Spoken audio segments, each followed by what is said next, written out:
Hey guys, कैसे हो आप लोग। मैं आपका नीलेश भैया बहुत बहुत स्वागत करता हूं इस यूट्यूब चैनल पे। दोस्तों, आज की इस वीडियो में मैं आपको बताऊंगा मेंडल का नियम। जी हाँ मेरे दोस्तों, जिन्होंने अपना प्रयोग मटर के पौधे पे किया था।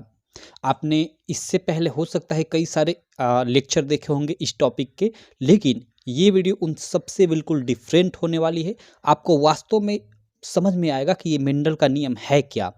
आपने कई जगहों पे पढ़कर इसका जो मेंडल ने निम्न 3 नियम प्रस्तुत किए थे, तो तीनों को आप रटे होंगे।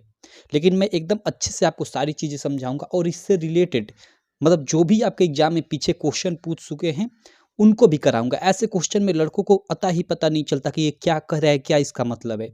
लेकिन सारी चीज़ें मैं आपको क्वेश्चन भी कराऊँगा। तो आप वीडियो में अंत तक बने रहना, और चैनल को अभी तक सब्सक्राइब नहीं किए हो आप सब, तो चैनल को सब्सक्राइब कर लेना और बेल आइकन को भी दबा लेना, जिससे मेरी सारी वीडियो की नोटिफिकेशन आप सबको मिलती रहे। और वीडियो आपको अच्छी लगती है तो अपने सारे दोस्तों के भी साथ शेयर करना। देखो, सबसे पहले तो मेंडल जो थे, मेंडल ने अपना प्रयोग किस पौधे पे किया था। अगर मैं ये क्वेश्चन पूछूं तो लगभग 100% लड़के बोल देंगे कि उन्होंने अपना प्रयोग मटर के पौधे पे किया था। लेकिन अगर यहीं पे मैं पूछ दूं कि क्यों मटर के ही पौधे पे किया था, शायद आप यहाँ पे रुक जाओगे, यहाँ पे आंसर नहीं दे पाओगे। ये तो सब जानते हैं कि मटर के प्रयोग पे मेंडल ने अपना प्रयोग किया था, लेकिन क्यों किया था भाई इन्होंने, मटर को ही क्यों चुना था। कोई अलग भी तो बीज चुन सकते थे, अलग कोई पौधा चुन सकते थे। तो देखो, इसका आंसर सिंपल है। फर्स्ट दो कारण इसका मैं बताता हूँ। फर्स्ट कारण कि मटर के जो बीज है आसानी से कम दिनों में उग जाते हैं, ठीक है। फर्स्ट ये कारण था। सेकंड ये कारण था कि इसके कई प्रकार के, कई टाइप के बीज आसानी से मार्केट में उपलब्ध थे, आसानी से मिल जाते थे। और कोई बड़ा रीजन नहीं है इन मटर के पौधे को चुनने का। तो आई होप आप जान गए होंगे कि मटर के पौधे को ही मेंडल ने क्यों चुना था प्रयोग हेतु, ठीक है। अब चलो, अब हम आगे चलते हैं। ये सब क्वेश्चन थोड़े ये हम लोग इस नियम को पढ़ेंगे तब कर पाएंगे। तो हम लोग अब पढ़ते हैं इनका नियम। देखिए, मेंडल ने अपना निम्न मटर के पौधे पे प्रयोग कर कर 3 नियम प्रस्तुत किए, जिसमें से फर्स्ट था प्रभाविता का नियम, सेकंड था पृथक्करण का नियम, और जो थर्ड था उसको बोलते हैं स्वतंत्र अवयवन का नियम। देखिए, जो ये दोनों जो नियम हैं, प्रभाविता का नियम और पृथक्करण का नियम, एक दूसरे से रिलेट है, ठीक है, एक दूसरे से संबंधित है, लेकिन ये थोड़ा अलग है। तो चलो, कोई दिक्कत नहीं, हम लोग पढ़ते हैं। सबसे पहले हम लोग प्रभाविता का नियम पढ़ते हैं कि ये प्रभाविता का नियम क्या है। और देखो, ये पृथक्करण का जो नियम है, इसको एक और नाम से जानते हैं, युग्मजों की शुद्धता का नियम के नाम से भी इसको जानते हैं, ठीक है। तो कहीं आपके एग्जाम में क्वेश्चन पूछ दे कि युग्मजों की शुद्धता का नियम क्या है, तो आप मेंडल का युग्मजों की शुद्धता का नियम क्या है, तो आप भड़क मत जाइएगा, वहाँ उसका पृथक्करण का नियम ही पूछ रहे हैं। देखो, आपसे क्वेश्चन कैसे पूछेगा, अगर मैं दीर्घ उत्तरीय में बात करूँ तो ऐसे पूछ देगा कि, ऐसे पूछेगा क्वेश्चन कि मेंडल के नियमों का उल्लेख कीजिए। और इस तो उसमें आपको 6 नंबर में प्रश्न देगा, तो आपको तीनों नियम लिखना पड़ेगा इसके बारे में पूरा डिटेल में। और नहीं तो आपसे 2-2 मार्क में क्वेश्चन पूछता है तो आपका, या 4 मार्क में पूछता है तो कोई 2 क्वेश्चन ले लेगा या 1 क्वेश्चन ले लेगा, ऐसे आपसे पूछेगा, ठीक। तो चलो, यहाँ पे हम लोग सबसे पहला जो इनका नियम है, प्रभाविता का नियम, इसको पढ़ते हैं कि प्रभाविता का नियम इनका क्या है। देखो, आप ध्यान देना, जब विपरीत लक्षणों वाले पौधों के बीच संकरण कराया जाता है, तो उनकी संतानों में से एक लक्षण ही परिलक्षित होता है। परिलक्षित होने का मतलब कि दिखाई देता है, ठीक। अभी आगे इसका ये उदाहरण समझेंगे तो आपको अच्छे से और ये डिफिनीशन क्लियर होगी। आगे हम लोग देखते हैं। और दूसरा दिखाई नहीं देता। पहले लक्षण को प्रभावी तथा दूसरे लक्षण को अप्रभावी कहते हैं। सिंपल यही प्रभाविता का नियम है। आपको इतना सा याद रखना है कि जब विपरीत लक्षणों वाले पौधों के बीच संकरण कराया जाता है, तो उनकी संतानों में से एक लक्षण ही परिलक्षित होता है और दूसरा दिखाई नहीं देता। पहले लक्षण को प्रभावी तथा दूसरे लक्षण को अप्रभावी कहते हैं। अब उदाहरण आप लोग कैसे दोगे, तो उदाहरण में देखो, 2 विपरीत लक्षण वाले हम पौधे लेंगे। जैसे शुद्ध लंबे पौधे, यहाँ पे हमने कैपिटल टी जिससे हम लोग प्रदर्शित करेंगे शुद्ध लंबे पौधे को, और शुद्ध बौने पौधे स्मॉल टी ले लिया, ठीक है। ये शुद्ध लंबे पौधे को प्रदर्शित कर रहा है और ये शुद्ध बौने पौधे को प्रदर्शित कर रहा है। तो ये हम लोग के दो विपरीत लक्षणों वाले पौधे हो गए। वही हमने लिखा है कि जब विपरीत लक्षण वाले पौधों के बीच संकरण कराया जाता है। अब देखो इनके बीच हम लोग संकरण कराएंगे तो क्या होगा कि संकरण के फलस्वरूप मेंडल ने ये प्रयोग किया था। उसने मतलब देखा था कि इन दोनों से हमें क्या हुआ कि संकरण के फलस्वरूप हम लोग का capital T small T type का हम लोग का एक मतलब पौधा प्राप्त हुआ। इसका मतलब क्या है, देखो कैपिटल टी स्मॉल टी मतलब इसमें कैपिटल टी कहने का मतलब कि हमें शुद्ध लंबा पौधा भी प्राप्त हुआ और शुद्ध बौना पौधा भी प्राप्त हुआ। लेकिन यहाँ पे जो गुण है वो किसका दिखाई देगा, तो गुण हम लोगों का केवल ये लंबे पौधे का दिखाई देगा और जो बौना पौधा है उसका गुण इसी में छिप जाएगा, एक तरह से बोल सकते हैं। तो यहाँ पे जो लंबे पौधा है वो एक तरह से प्रभावी है एक तरह से, और ये अप्रभावी है जिसका गुण नहीं दिखाई दे रहा है, यानी बौना पौधे का। ठीक, तो ये यहाँ पे आप लोग कुछ ऐसा उदाहरण दे दोगे और ये F1 पीढ़ी के अंतर्गत होता है, यानी प्रथम पीढ़ी के अंतर्गत होता है। और फिर क्या करते हैं कि इसी प्रकार के यानी capital T small T capital T small T दो पौधे लेकर और फिर इन पौधों के बीच हम लोग का संकरण कराया जाता है और वो मतलब नियम पृथक्करण का नियम बोलते हैं। ठीक है, इसी को लेकर मतलब दूसरे नियम में इसी को मेंडल ने प्रयोग किया था, इसी पौधे को लेकर दो। और इसी कारण मैंने बोला शुरू में कि जो प्रभाविता का नियम है और पृथक्करण का नियम है एक दूसरे से संबंधित है। तो आई होप आप लोग को प्रभाविता का नियम समझ में आ गया होगा। केवल इतना आपको करना है, और अगर केवल प्रभाविता का नियम आपके एग्जाम में आता है तो ये दो मार्क में पूछेगा। अब चलो हम लोग पृथक्करण का नियम समझ लेते हैं, पृथक्करण का नियम क्या है। उसके बाद कई सारे क्वेश्चन हैं उनको भी हम लोग सॉल्व करेंगे।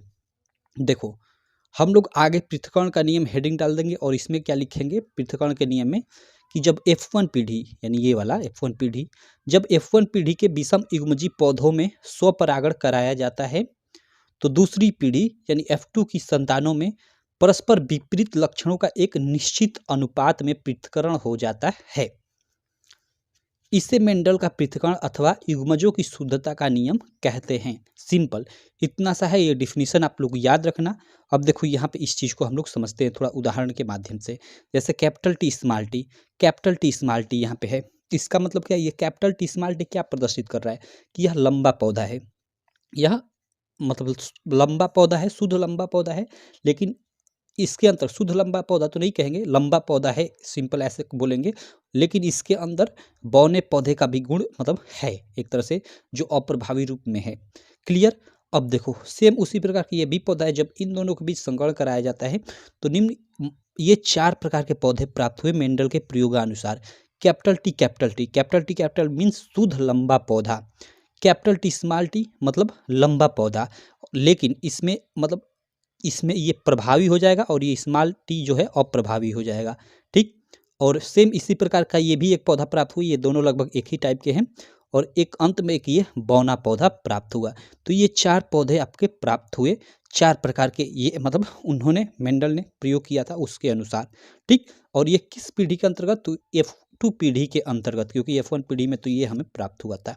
ठीक, और F1 पीढ़ी के ही पौधों को लेकर जब संकरण कराया मेंडल ने तो कुछ इस प्रकार के चार पौधे प्राप्त हुए और इस नियम को पृथक्करण का नियम नाम दिया गया। क्लियर।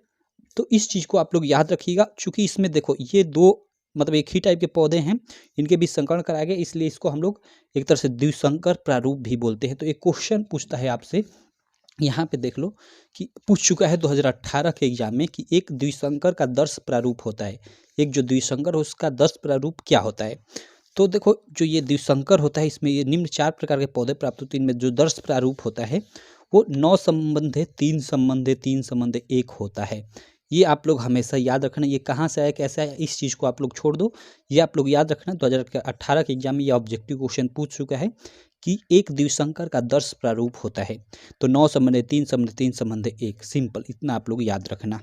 ओके, यहाँ पे देखो सेकंड क्वेश्चन क्या पूछा है कि मेंडल के अनुसार मटर के बौने पौधे का जीन प्रारूप होता है। मटर के बौने पौधे का जीन प्रारूप होता है। बौना पौधा, तो बौने पौधे इसमें कौन सा बौना पौधा है भाई, हमने देखा कि कैपिटल टी मतलब शुद्ध ये तो लंबा पौधा है, कैपिटल टी स्मॉल टी मतलब ये तो भाई लंबा पौधा है, लेकिन इसमें हम लोग का मतलब बौने पौधे का गुण भी मतलब है, ये भी हम लोग का लंबा पौधा है, लेकिन हम लोग के पास इसमें मतलब बौने पौधे का गुण है, लेकिन शुद्ध हम लोग बौना पौधा बोले तो वो स्मॉल टी है। तो सिंपल यहाँ स्मॉल टी सही हो जाएगा। ये हम लोग का बौना पौधा है। क्लियर। देखो अगर किसी जैसे यहाँ पे कैपिटल टी स्मॉल टी लिखा है, इसका मतलब क्या है कि यहाँ पे मतलब ये हम लोग का लंबा पौधा है। ठीक है, ये कैपिटल टी हम लोग का लंबा पौधा है और इसके अंदर ही ये मतलब बौने पौधे का भी गुण है। मतलब इस प्रकार के हम लोग के दो पौधों के बीच हम लोग अगर संकरण कराते हैं तो हो सकता है आगे चलकर ये बौने पौधे का गुण भी मतलब निकल जाए उससे। सिंपल यही है लॉजिक। तो बौने पौधे का जीन प्रारूप स्मॉल टी और सिंपल। उसी तरह एक और क्वेश्चन पूछ सकता है कि मेंडल के अनुसार मटर के लंबे पौधे का जीन प्रारूप है, तो लंबे पौधे का जीन प्रारूप क्या होगा? ये होगा कैपिटल टी, क्योंकि शुद्ध लंबे पौधे का जीन प्रारूप कैपिटल टी यही होगा। सिंपल। ठीक है, तो ये हो गया हम लोग का पृथक्करण का नियम। इसमें ये जीन प्रारूप ये बहुत पुराना चीज़ हो गया, इसको हम लोग छोड़ देते हैं। इसको छोड़ो, आप लोग इसको मत याद करो। आगे हम लोग चलते हैं, अगला नियम देखते हैं। अगला नियम क्या है? स्वतंत्र अपव्यूहन का नियम। और ये नियम थोड़ा उन दोनों नियमों से अलग है। तो चलो इसको हम लोग देख लेते हैं। एक मिनट, थोड़ा माफ़ करना। चलो इस नियम को हम लोग पढ़ लेते हैं कि स्वतंत्र अपव्यूहन का नियम क्या है। मैं आशा करता हूँ आपको अच्छे से सारी चीज़ें समझ में आ रही होंगी। ठीक है, अगर कहीं थोड़ी सा भी मतलब थोड़ा सा भी डाउट होता है तो थोड़ा वीडियो का पीछे कर लीजिए और फिर दोबारा देखिए, आपको समझ में आ जाएगा। चलो हम लोग का स्वतंत्र अपव्यूहन का नियम क्या है, इसको देखते हैं कि स्वतंत्र अपव्यूहन का नियम क्या है। देखो ये थोड़ा मतलब बड़ा है, लेकिन मतलब सिंपल मैं आपको आसानी से समझा दूंगा, आप केवल ध्यान से समझो।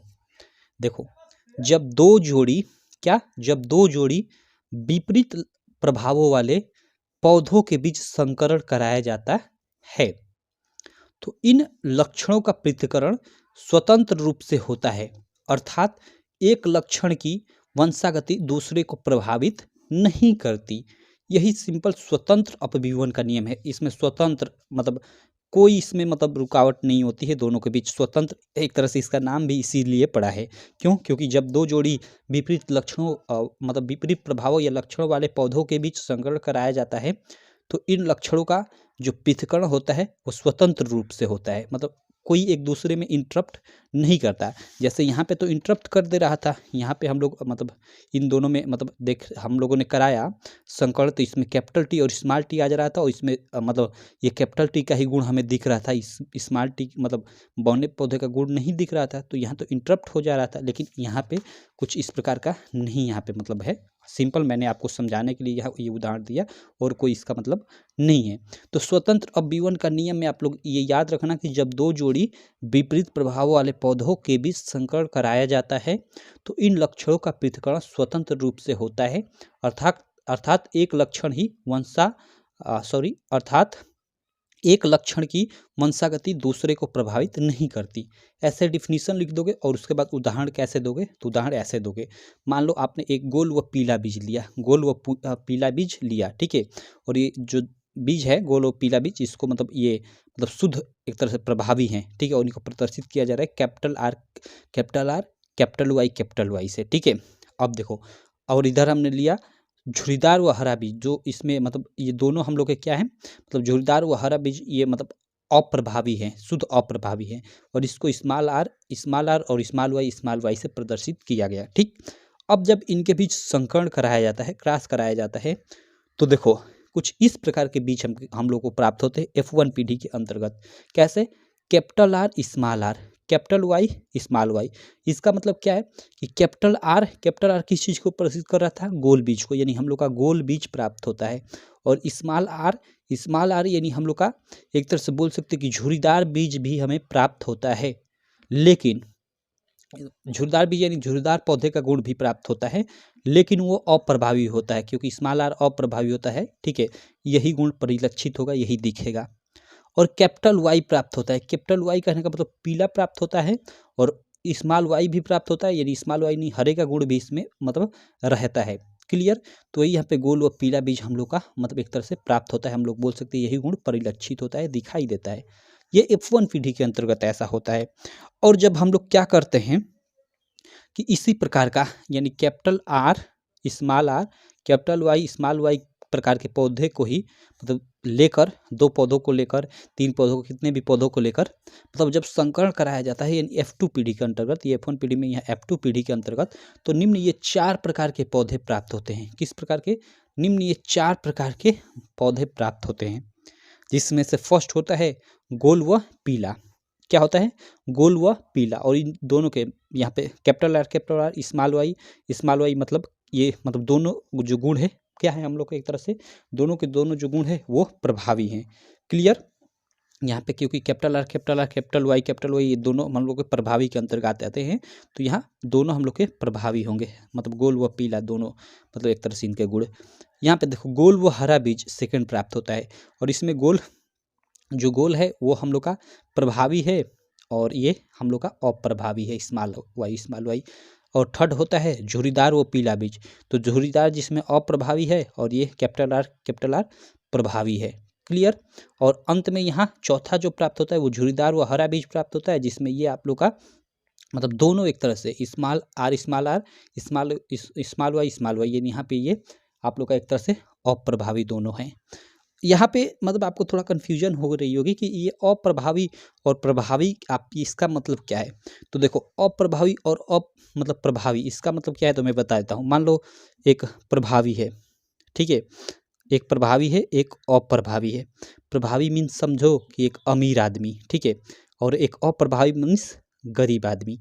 अब जहाँ ये दोनों लोग एक ही जगह रहेंगे, तो जो अमीर आदमी होगा समझ जाओ कि इसके बीच अगर गरीब आदमी जाएगा तो हमेशा जो अमीर आदमी होगा इसको दबा देगा गरीब को, और वो आगे बढ़ जाएगा। यही एक तरह से इसका इसमें समझ जाओ कि अगर कोई पौधा मतलब यहाँ पे हमने देखा कि जब ये दोनों मतलब आपस में भिड़ंत कर रहे थे, ठीक है, तो क्या हुआ कि हमेशा ये कैपिटल आर का ही गुण परिलक्षित होता है, स्मॉल आर का गुण इसी में छिप जाता है। तो वही मैंने ये एक सिंपल सा उदाहरण लिया आपको। तो इस प्रकार ये आप लोग पूरा का पूरा मतलब ये नियम लिख देना, अगर आए आपका स्वतंत्र अवयवन का नियम, ठीक है, लिखने को तो हो सकता है यही एक मतलब 4 मार्क में आ जाए कि मेंडल के स्वतंत्र अवयवन का नियम क्या है, क्योंकि ये थोड़ा बड़ा है, ठीक है। तो इस तरह से इसका आप लोग लिख दोगे जैसा मैंने आपको बताया। यहाँ पे देखो गाँव बाजू मैं सब कर दिया, पीछे वीडियो को कर साफ जब दिखाई दे रहा था, तो इसको आप लोग अच्छे से लिख भी सकते हो, नोट्स बना सकते हो। तो ये था पूरा का पूरा मेंडल का नियम। निम्न 3 नियम हमने इसमें पढ़ा, और तीनों को मैंने अच्छे से काफ़ी एक्सप्लेन किया। आशा करता हूँ आपको एकदम अच्छे से समझ में आ गया होगा। अगर कोई भी आपको डाउट रह जाता है, ठीक है, तो आप कमेंट कर देना, मैं कमेंट में ज़रूर रिप्लाई करूँगा। और अगर आपको ये वीडियो अच्छी लगी, मेरी मेहनत अच्छी लगी, मेरे समझाने का तरीका आपको अच्छा लगा, तो प्लीज़ यार अपने सारे दोस्तों में इस वीडियो को शेयर कर देना, और साथ ही आप लाइक कर देना, और एक प्यारा सा कमेंट भी ज़रूर करना कि आपने बहुत अच्छा पढ़ाया, थैंक यू, जो भी हो आपके मन में। ठीक, तो चलो मैं मिलता हूँ आपसे इसी प्रकार की नेक्स्ट वीडियो में। बाकी आप सजेस्ट भी मुझे कर सकते हो कमेंट में कि आपको और किस टॉपिक पे वीडियो चाहिए, तो उस टॉपिक पे मैं वीडियो ज़रूर बनाऊंगा। ठीक है, तो चलो मैं मिलता हूँ आपसे नेक्स्ट वीडियो में, तब तक के लिए थैंक यू।